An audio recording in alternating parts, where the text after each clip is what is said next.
नाजरीन, सबसे पहले जो है वो हम आग सुलगाएंगे। नाजरीन, अपनी छत पर मैंने तंदूरी ग्रिल बारबेक्यू बनाई है। इसकी पूरी रेसिपी भी आप देखिए और मेरे छत का भी विज़िट कीजिए। आपको पकने की आवाज़ आ रही होगी। नाजरीन, सबसे पहले जो है वो हम आग सुलगाएंगे। अपनी छत पर मैंने ये एक तंदूर बनाया हुआ है। इस पर मैं अक्सर बारबेक्यू भी करता हूँ और सब्जी वगैरह भी बनाता रहता हूँ। ये मेरी छत है और छत पर मैंने एक माहौल सा बनाया हुआ है। आपको दिखाएंगे आज तंदूरी बारबेक्यू।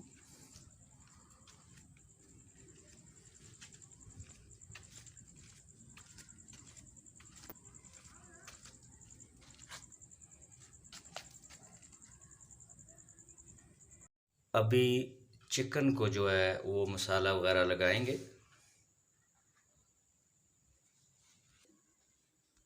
तमाम मसाले आपने हस्बे ज़ायक़ा जो है इसमें डाल देने हैं। इसके ऊपर थोड़ा सा ऑयल भी डालेंगे और आधा घंटा जो है सब्र करना पड़ेगा ताकि अच्छी तरह मसाला जो है इसके अंदर जज़्ब हो जाए।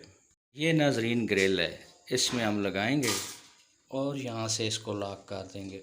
ये लॉक हो जाएगा, ये खुलेगा नहीं। ये देखिए,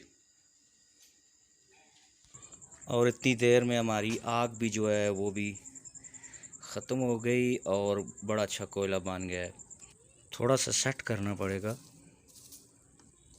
बड़ा अच्छा इंतज़ाम हो चुका है और इसको भी बंद करते हैं। इसकी खिड़की बंद करते हैं जी। हल्का हल्का इनको ऑयल लगाना पड़ेगा ताकि सख्त ना हो। आराम से ग्रिल जो है इसके ऊपर रख देंगे और जो कोयला वगैरह है उसको पंखी जलने की बिल्कुल ज़रूरत नहीं है क्योंकि बहुत ज़्यादा टेम्परेचर है इस वक्त। साथ साथ छत का नज़ारा भी आपको कराते हैं।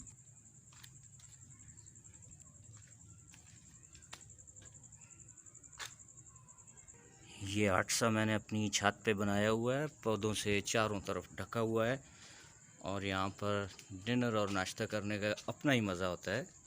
ये देखिए, इसके अंदर हम बैठते हैं।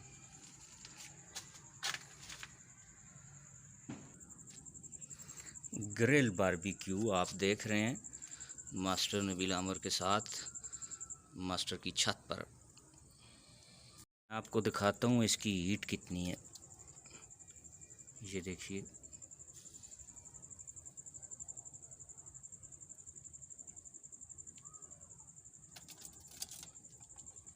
साइड इसकी मैंने चेंज की है नाजरीन। देखिए, काफ़ी हद तक ये पक भी चुका है। पौधे माहौल को खूबसूरत और साफ़ सुथरा बनाते हैं जो मेरी छत पे लगे हैं।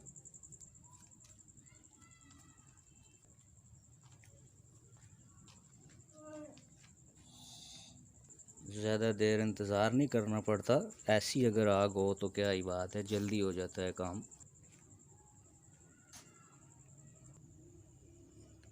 छत पर माहौल यकीनन आपको पसंद आया होगा।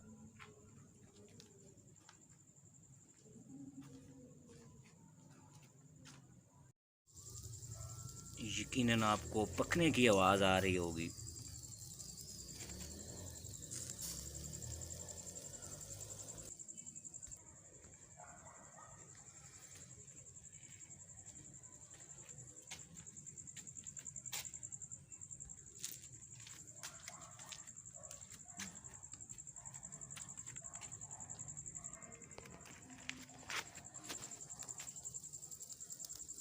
नाजरीन, ये हमारा पक चुका है